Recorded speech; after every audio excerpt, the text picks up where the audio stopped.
आपको दो सच्ची कहानियां बताने वाला हूं।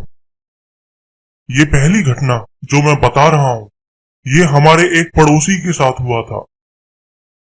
हमारे पड़ोसी 4 भाई हैं और वो सब साथ में ही रहते हैं। उनमें से एक भाई, जिसका नाम दारा है, वो अपनी वाइफ के साथ बाहर घर के आंगन में ही सोया करता था और उनके बाकी भाई और बच्चे अंदर कमरों में सोते थे।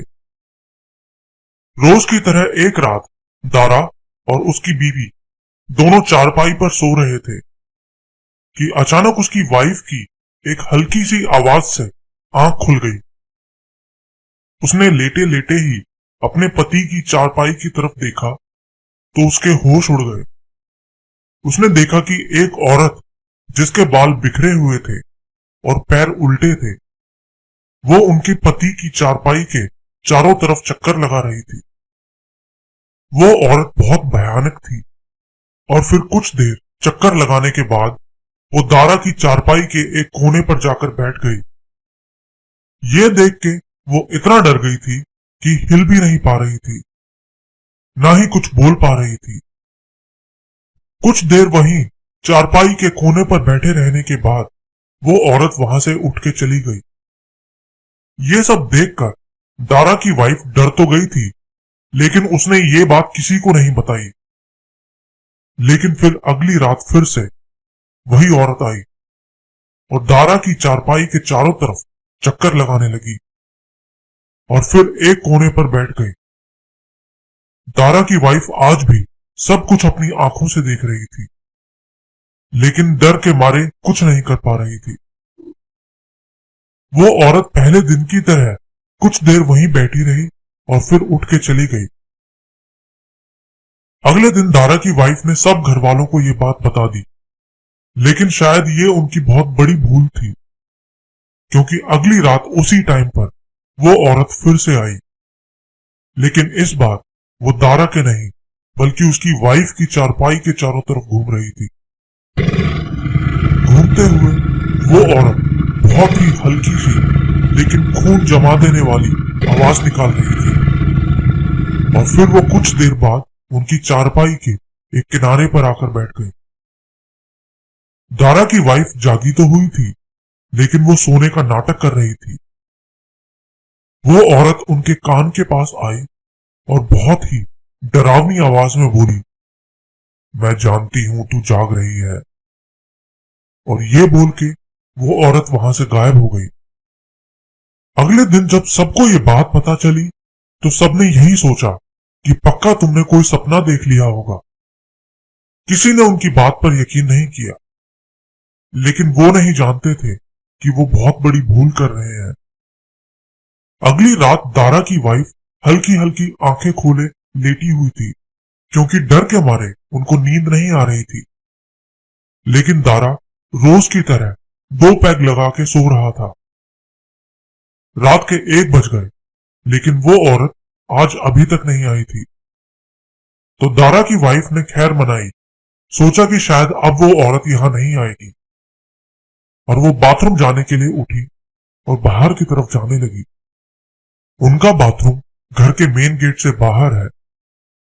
जब वो वापस आ रही थी तो उसने देखा कि उनकी देवरानी गेट से बाहर की ओर जा रही है। उन्होंने अपनी देवरानी को कई आवाज भी लगाई, लेकिन उसने कोई जवाब नहीं दिया। जब दारा की वाइफ ने बाहर की तरफ झांका तो देखा कि उनकी देवरानी टॉयलेट के दरवाजे की ग्रिल से उन्हें देख रही थी और उसके चेहरे पर एक डरावनी हंसी थी। उन्होंने इस पर ज्यादा ध्यान ना देते हुए घर के अंदर की तरफ चलना शुरू कर दिया। लेकिन जब वो उस कमरे के सामने से गुजरने लगी जहां उनकी देवरानी सोती थी, तो उनके होश उड़ गए। उन्होंने देखा कि उनकी देवरानी तो वहीं अपने बिस्तर पर आराम से सो रही थी। ये देखकर वो खुद पर काबू नहीं रख सकी और एक जोर की चीख मारी। उनकी चीख सुनकर सब घर वाले उठ गए और उनके पास आए तो उन्होंने उन लोगों को सारी बात बता दी। अब घर वालों को लगने लगा कि पक्का कुछ गड़बड़ तो जरूर है, इतनी बार वहम नहीं हो सकता। इसलिए अगली सुबह उन्होंने गांव के एक सियाने मतलब कि एक बाबा को वहां बुलाया और उसे सारी बात बताई। उसने कुछ देर मंत्रों का जाप किया और फिर बताया कि पड़ोस के गांव की एक औरत जो काला जादू करती है, उसने तुम्हारे पति पर एक प्रेत को छोड़ा है उसकी जान लेने के लिए। लेकिन तुम्हारे पति की किस्मत अच्छी है कि वो उस प्रेत को कभी अकेले में नहीं मिला, और रात में तुम उस प्रेत के आने पर जाग जाती थी, इसीलिए वो कुछ नहीं कर पाती थी और तुम्हारे सोने के इंतजार में उस चारपाई के किनारे बैठ जाती थी। अगर तुम सो जाती तो तुम्हारा पति जिंदा नहीं बचता। ये प्रेत अकेले में ही किसी को मार सकते हैं। तुम उसकी रुकावट बन रही थी, इसीलिए वो तुम्हें भी अपने रास्ते से हटाना चाहती थी। फिर दारा ने बताया कि उसने पड़ोस के गांव की उस औरत को किसी के घर पर कुछ रखते हुए पकड़ लिया था और शायद इसीलिए वो उससे बदला लेना चाहती है। फिर उस बाबा ने कुछ मंत्र पढ़े और उनके घर पर कुछ छिड़का। उस दिन के बाद उनके साथ वैसा कभी कुछ नहीं हुआ। लेकिन दारा अगर उस प्रेत को अकेले में मिल जाता तो पता नहीं उसके साथ क्या होता।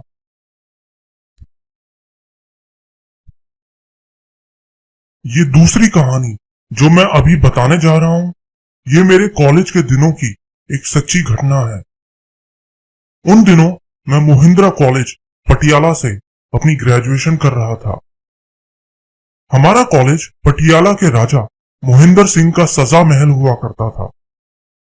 मतलब कि यहाँ वो अंग्रेजों के टाइम में दुश्मनों को सजा दिया करते थे, जैसे किसी को फांसी देना या कुछ भी। फिर उसके कुछ साल बाद ये महल कॉलेज बनाने के लिए दे दिया गया। लेकिन इतने साल बीत जाने के बाद भी आज भी रात को हमारे कॉलेज में कोई भी सिक्योरिटी गार्ड नहीं होता, क्योंकि सिक्योरिटी गार्ड्स का कहना था कि रात को कॉलेज में से किसी के जोर से चीखने की आवाजें आती हैं और कुछ लोग कॉलेज के ऊपर से उन्हें घूरते रहते हैं। हमारे कॉलेज की बनावट भी बिल्कुल किसी महल के जैसी है, जो कि देखने में बहुत ही अच्छी लगती है। जब मैं फर्स्ट ईयर में कॉलेज गया तो मुझे इन सब बातों के बारे में कुछ भी नहीं पता था। मैं तो बस उस कॉलेज में जाकर बहुत खुश था। कुछ ही दिनों में मेरे कुछ अच्छे दोस्त भी बन गए। उनमें से 2 लड़के सेकंड ईयर के थे। वो अक्सर हमें कॉलेज की वो सब डरावनी कहानियां सुनाया करते थे, लेकिन हम फर्स्ट ईयर वाले उनकी बातों पर बिल्कुल यकीन नहीं करते थे। एक शाम हमारे कॉलेज में यूथ फेस्टिवल होना था, जो कि रात 9 बजे तक चलना था। तो हमारे सीनियर दोस्तों ने कहा कि तुम हमारी बात नहीं मानते तो आज हम तुम्हें सबूत देकर अपनी बात साबित करेंगे। हम भी तैयार हो गए। फिर अगले यूथ फेस्ट के दिन मैं और मेरे 5 दोस्त जशन, आशीष, मनप्रीत, मुस्कान और नेहा, हमने कॉलेज की मेन बिल्डिंग में जाने का प्लान बना लिया। यूथ फेस्ट ऑडिटोरियम में ही होना था। हम लोग 8 बजते ही यूथ फेस्ट के बाहर निकल के कॉलेज की मेन बिल्डिंग की ओर चल दिए। सर्दियों के दिन थे और ठंड भी बहुत ज्यादा थी। ऊपर से कोहरा भी बहुत घना था, इसीलिए हम लोग टॉर्च लेकर बिल्डिंग की ओर बढ़ने लगे। हमें सीनियर्स ने बताया था कि कॉलेज के एक कपल ने कॉलेज की एक बुर्ज से कूदकर अपनी जान दे दी थी और उनकी आत्मा आज भी उस बुर्ज में घूमती है। बुर्ज होता है बहुत ही ऊंचा किला, जैसे 4 मीनार। तो हमने सबसे पहले वहीं जाने का फैसला किया। हम सब अंधेरी बिल्डिंग से होते हुए ऊपर सीढ़ियों से बुर्ज की तरफ जाने लगे। अंधेरा बहुत था और ठंडी जमा देने वाली हवा चल रही थी, जिसमें आज एक अजीब सी मनूसियत थी। सभी को अजीब सा डर लग रहा था, लेकिन वो डर भूत का नहीं था, बस अजीब सा फील हो रहा था। कुछ गलत, बहुत गलत। अब हम कॉलेज के छत पर थे, जहां से बुर्ज में जाने का दरवाजा था। दरवाजे पर ताला लगा था, लेकिन कई जगह से दरवाजा टूटा भी हुआ था। हमने ध्यान से देखा तो देखा कि उसके ऊपर कुछ लाल धागे भी बंधे हुए थे और वहां एक छोटी सी कब्र भी बनी हुई थी, जो शायद उसी कपल की थी जो वहां मरे थे। उसके ऊपर एक बोर्ड लगा हुआ था जिसपे लिखा था स्टे अवे, मतलब दूर रहो। ये सब देखकर हम चारों ही डर गए, लेकिन हमारा एक दोस्त जशन, जो कि हर वक्त मजाक करता रहता था, वो उन सब चीजों का भी मजाक उड़ाने लगा। कहने लगा कौन सा कपल है, सामने आओ, और पत्थर उठाकर बुर्ज के दरवाजे पर मारने लगा। हम सब उसे रोक ही रहे थे कि तभी बुर्ज के अंदर से किसी के चीखने की आवाज आई, लेकिन उस दरवाजे पर तो ताला लगा था। और बस तभी ऐसी आवाज आई कि कोई बुर्ज के ऊपर से नीचे छत पर गिरा हो। हम भाग के उस तरफ गए, लेकिन वहां तो कोई भी नहीं था। उसी वक्त कोई हमारे पीछे से भागता हुआ बुर्ज की तरफ गया, लेकिन सिर्फ आवाजें आ रही थी, दिख कुछ नहीं रहा था। हम सब बहुत ज्यादा डर गए। अब हम वहां एक और पल नहीं रुक सकते थे। हम बिना कुछ सोचे समझे नीचे की तरफ भागने लगे। हम भागते हुए नीचे जा ही रहे थे कि हमें वहां एक सिक्योरिटी गार्ड दिखाई दिया। उसने सफेद कुर्ता पजामा पहना हुआ था और उसके हाथ में एक टॉर्च थी। उसने हमें रोका और बोला क्या हुआ, कहां भाग रहे हो। हमने उससे पूछा कि तुम कौन हो, तो वो बोला कि मैं सिक्योरिटी गार्ड हूं, बस आज यूनिफॉर्म नहीं पहनी है। लेकिन तुम सब ऐसे क्यों भाग रहे हो। हमने उसे सारी बात बता दी। हमारी बात सुन के वो बोला कि तुम लोगों को इस वक्त यहां नहीं आना चाहिए था। यहां इस वक्त ऐसी चीजें घूमती हैं जो होकर भी नहीं है। हमें तो उसकी बात समझ ही नहीं आ रही थी। फिर वो बोला चलो मेरे साथ चलो, मैं तुम्हें एक चीज दिखाता हूं। लेकिन हम लोग उस वक्त बहुत ज्यादा डरे हुए थे और वहां बिल्कुल भी नहीं रुकना चाहते थे। लेकिन वो हमें बिल्डिंग के अंदर लेकर जाना चाहता था। हम लोग मना करके वहां से भाग गए। अगले दिन मुझे सुबह सुबह जशन का फोन आया। उसने बताया कि जब रात को वो अपने घर आया तो उसको अपने कमरे में किसी और के होने का भी एहसास हो रहा था, लेकिन उसने उसको अपना वहम समझकर ध्यान नहीं दिया। लेकिन उसने बताया कि वो जैसे ही सोने लगा, उसके सोते ही उसके कान में किसी के चीखने की आवाज सुनाई दी। वो उसी वक्त उठ गया, लेकिन उसके कमरे में उसके अलावा कोई भी नहीं था। उसने फिर से सोने की कोशिश की और अपनी आंखें बंद कर ली, लेकिन आंखें बंद करते ही उसको अपने चेहरे पर किसी के सांस लेने का एहसास हुआ। उसने आंखें खोली तो देखा कि उसकी आंखों के ठीक सामने एक औरत और आदमी खड़े थे। उन दोनों का चेहरा कुचला हुआ था और वो दोनों वहां खड़े उसे घूर रहे थे। ये देखते ही वो उछला और कमरे से भागने लगा, लेकिन तभी किसी ने उसकी टांग पकड़कर खींच ली। वो वहीं बेहोश हो गया। वो बहुत डरा हुआ था। उसने कहा कि मैं एक रात उसके साथ उसके कमरे पर रुकूं। मैं मान गया। उस रात उसके मम्मी पापा भी किसी काम से बाहर गए हुए थे और उनको सुबह के 4-5 बजे तक ही वापस आना था।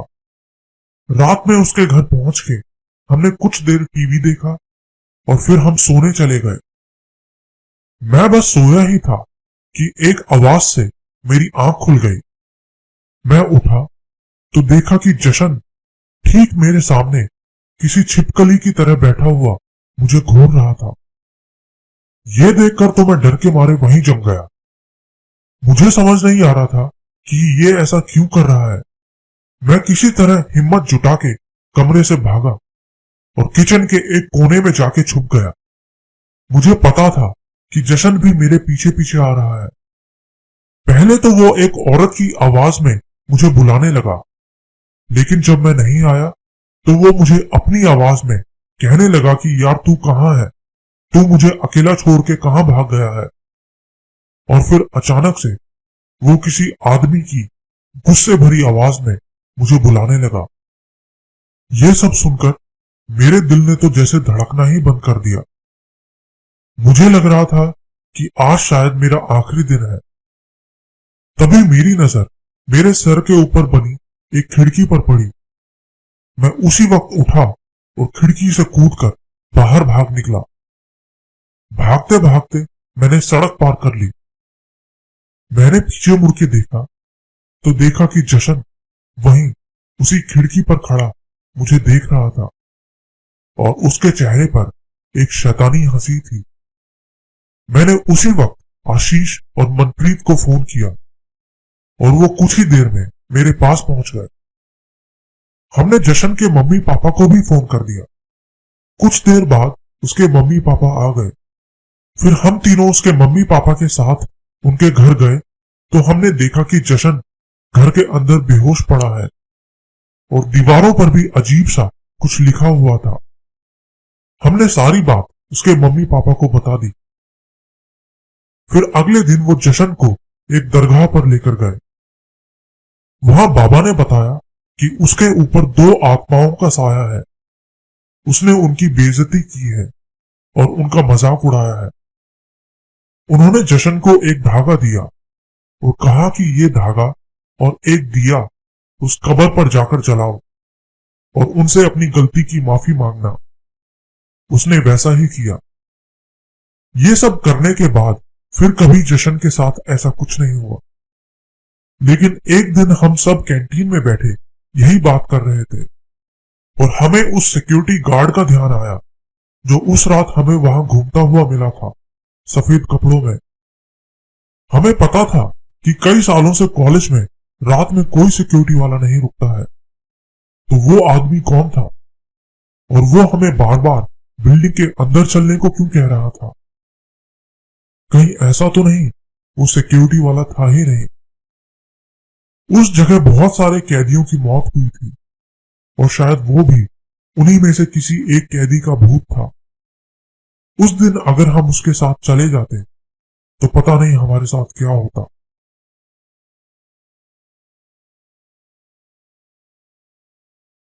मेरा नाम गुरविंदर सिंह है और मैं पंजाब के संगरूर डिस्ट्रिक्ट का रहने वाला हूँ। ये बात जो मैं बताने जा रहा हूँ ये तब की है जब मैं पंजाब यूनिवर्सिटी चंडीगढ़ से पढ़ाई कर रहा था। कॉलेज में मैं हॉस्टल में ही रहता था और हॉस्टल में खाने पीने का कोई फिक्स टाइम नहीं होता। इसलिए एक दिन ऐसे ही हम 3 दोस्त, जिनमें एक मेरा रूममेट था और एक मेरा जूनियर था, हम तीनों लोग देर रात तक बाहर घूमते रहे और फिर जब हम हॉस्टल आए तो रात के 12:30 बजे का टाइम हो चुका था।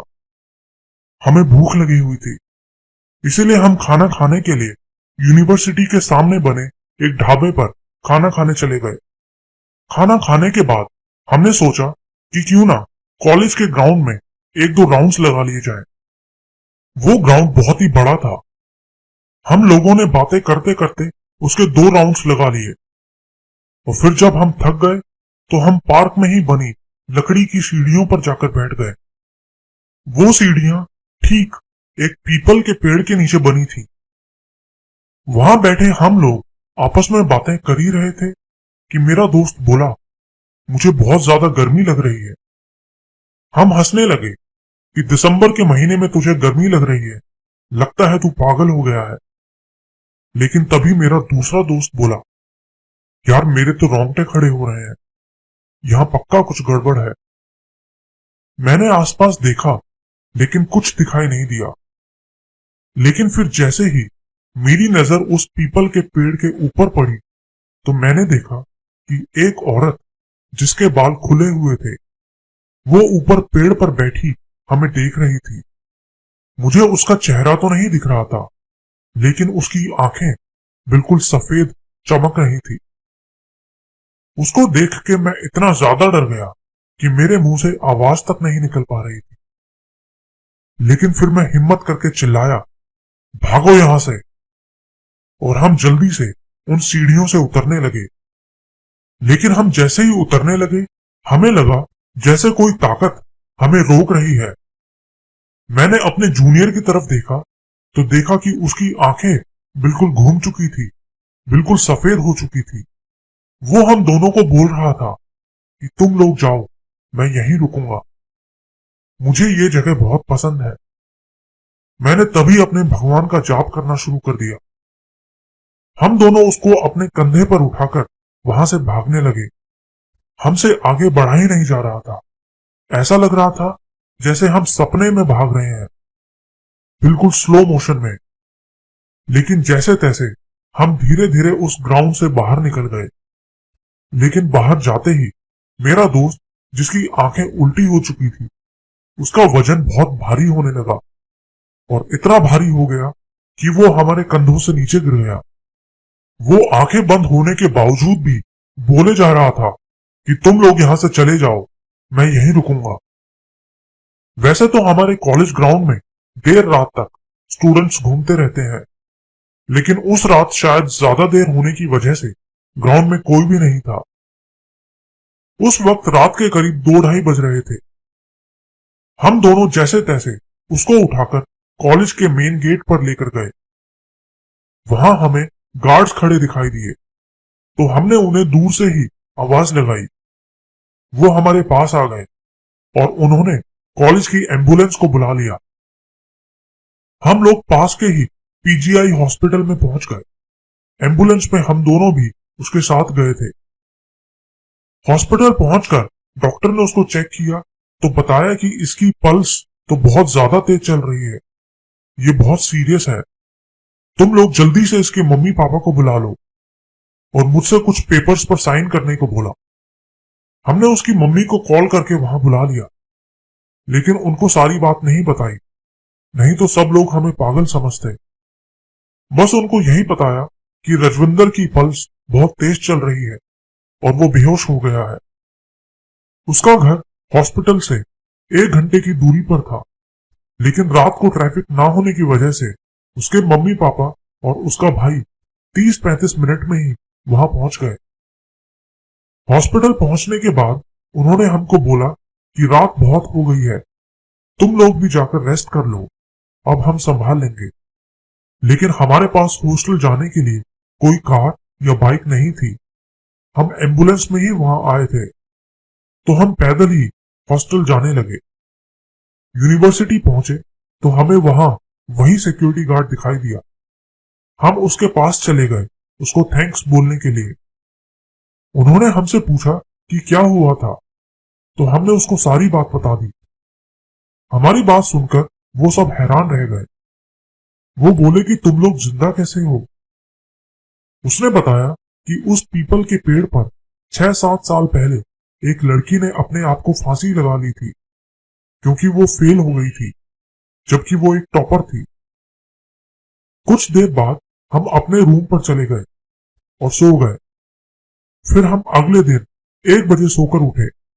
उठते ही हमने जल्दी से रजविंदर की मम्मी को कॉल किया और उसका हालचाल पूछा, तो उन्होंने बताया कि उसको डिस्चार्ज कर दिया गया है और वो लोग भी अपने घर आ चुके हैं। आंटी ने बताया कि जब से वो घर आए हैं, रजविंदर अचानक से डर जाता है। उनकी बात सुनकर हम भी जल्दी से रजविंदर के घर पहुंचे और आंटी को सब कुछ सच सच बता दिया। आंटी ने अपनी मां को फोन किया और उनको सब कुछ बताया, तो उन्होंने रजविंदर को जल्दी से वहां उनके पास लेकर आने को बोला। हम भी उनके साथ जाना चाहते थे। पहले तो आंटी ने हमको मना कर दिया, लेकिन उनकी गाड़ी को अंकल लेकर गए हुए थे, इसीलिए वो मेरी गाड़ी से जाने के लिए तैयार हो गई। उसकी नानी का घर 50 किलोमीटर दूर था। वहां जाते हुए रजविंदर की हालत और खराब होती जा रही थी। एक टाइम तो ऐसा आया कि आंटी ने कहा कि गाड़ी को वापस लो और हॉस्पिटल चलो।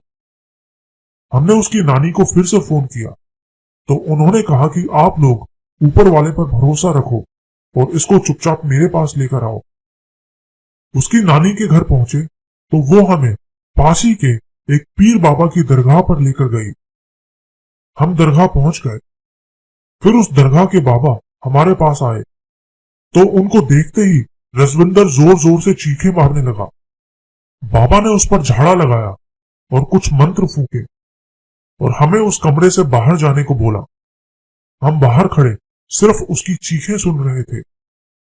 1 घंटे बाद जब हमने रजविंदर को अपने पैरों पर चलकर आते हुए देखा तो हमारी खुशी का ठिकाना ही नहीं रहा। हम उसके गले लगकर रोने लगे। उसकी मम्मी, जो कि अंदर कमरे में ही थी, हमने उनसे पूछा कि क्या हुआ था, तो उन्होंने बताया कि तुम दोनों की वजह से ही इसकी जान बच गई, क्योंकि तुम दोनों उसको खींचकर ग्राउंड से बाहर लेकर आ गए थे। आंटी ने बताया कि उस रात उस लड़की ने रजविंदर को इसीलिए अपना निशाना बनाया था क्योंकि एक तो इसने खुशबू वाली कोई चीज लगाई हुई थी, और दूसरा इसने मीट खाया हुआ था, और तीसरा इसने उस पीपल के पेड़ के नीचे खड़े होकर टॉयलेट किया था। और उसकी इस हरकत से वो लड़की बहुत गुस्सा हो गई थी। आंटी की बात सुनकर हम दोनों बहुत ज्यादा हैरान थे, क्योंकि जो बात आंटी ने बताई थी वो तो हम तीनों के अलावा किसी और को पता ही नहीं थी। जैसे उसका वहां टॉयलेट करना, ये तो सिर्फ हमें ही पता था। इतने में बाबा वहां आए और बोले कि इस बार तो उस लड़की ने इसे छोड़ दिया है, लेकिन अगली बार कभी तुम तीनों में से कोई भी रात में उस ग्राउंड में गया तो इसका जिम्मेदार वो खुद होगा। बाबा ने हमको भी एक ताबीज दिया और बोला कि उसको सिर्फ तब तक ही बांध कर रखना जब तक तुम लोग उस यूनिवर्सिटी में पढ़ रहे हो। उस दिन के बाद से हम में से किसी के साथ ऐसा कुछ नहीं हुआ। हमने सेकंड ईयर पूरा करके थर्ड ईयर में पटियाला के खालसा कॉलेज में एडमिशन करवा लिया, और तब से हम कभी भी रात में कहीं नहीं जाते।